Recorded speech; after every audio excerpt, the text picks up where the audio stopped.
पोस्टमॅनचे features काय आहेत ते आता आपण पाहूया. पोस्टमॅन एक भरपूर उपयोगी असणारे फीचर्स देते. पहिलं म्हणजे रिक्वेस्ट बिल्डर. सो पोस्टमॅनमध्ये तुम्ही रिक्वेस्ट बिल्डर वापरून HTTP रिक्वेस्ट पाठवू शकता. दुसरं आहे कलेक्शन्स. सो रिक्वेस्टमध्ये तुम्ही ग्रुप करून सगळं काही सेव्ह करू शकता ॲज अ कलेक्शन. तिसरा उपयोगी फीचर आहे इन्व्हायरमेंट्स. सो पोस्टमॅनमध्ये तुम्ही डेव्हलपमेंट, टेस्टिंग आणि प्रोडक्शन हे इन्व्हायरमेंट क्रिएट करून वेगवेगळे टेस्ट करू शकता. सो इन्व्हायरमेंटसुद्धा क्रिएट करू शकतो आपण पोस्टमॅनमध्ये. चौथा फीचर आहे टेस्टिंग स्क्रिप्ट. टेस्टिंग स्क्रिप्ट लिहून तुम्ही पोस्टमॅनमध्ये व्हॅलिडेशन देखील करू शकता.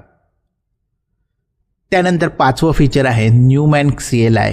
सो पोस्टमॅनमध्ये कमांड लाईन इंटरफेस असते. जर तुम्हाला कमांड लाईन इंटरफेस वापरायचं असेल आणि काही कमांड रन करायच्या असतील, टेस्टिंग करायचं असेल तर तुम्ही ते वापरू शकता पोस्टमॅनमध्ये. पोस्टमॅनमध्ये ती गोष्ट अवेलेबल आहे. पोस्टमॅन तुम्हाला मॉक सर्व्हर देतं. मॉक सर्व्हर वापरून तुम्ही API सिम्युलेट करू शकता. त्यानंतर मॉनिटरिंगसाठी आपल्याला API वापरता येतो. शेड्यूल टेस्टिंग करता येतं मॉनिटर्स वापरून. डॉक जनरेशन, जसं मी आधीच सांगितलं की पोस्टमॅन थ्रू तो ऑटोमेटेड डॉक्युमेंट जनरेशन केलं जातं APIचं. सो त्यासाठी देखील पोस्टमॅन वापरलं जातं. टीम कोलॅबरेशन, याची आपण मगाशीच बघितलं की तुम्ही टीम कोलॅबरेशनसाठी देखील पोस्टमॅन वापरू शकता. पोस्टमॅनमध्ये अशी फंक्शनॅलिटी असते जिथे तुम्ही तुमच्या ज्या टेस्टिंग लिंक्स आहेत, कलेक्शन्स आहेत ते तुम्ही इतरांबरोबर शेअर देखील करू शकता.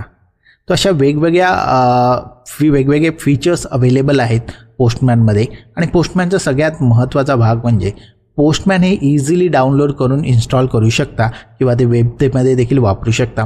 आणि ते फ्रीली अवेलेबल आहे. म्हणजे बहुतेक साऱ्या गोष्टी ह्या तुम्ही गोष्टींमध्येच फ्री व्हर्जनमध्येच कवर केल्या जातात. त्यामुळे ते मोठ्या प्रमाणात वापरलं जातं.